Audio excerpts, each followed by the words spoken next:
ఘోష వినపడుతుంటుంది మధురై దేవాలయంలో.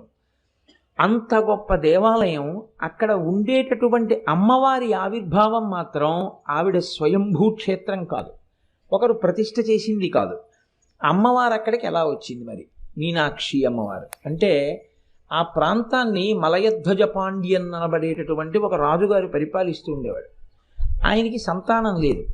సంతానం లేకపోతే ఋత్విక్కులు, నువ్వు హోమం చేయి, యజ్ఞం చేస్తే నీకు ఆ యజ్ఞము యొక్క అనుగ్రహం చేత సంతానమును పొందడానికి ప్రతిబంధకమైన పాపము నివారింపబడి యోగ్యత పొంది సంతానాన్ని పొందుతామన్నారు.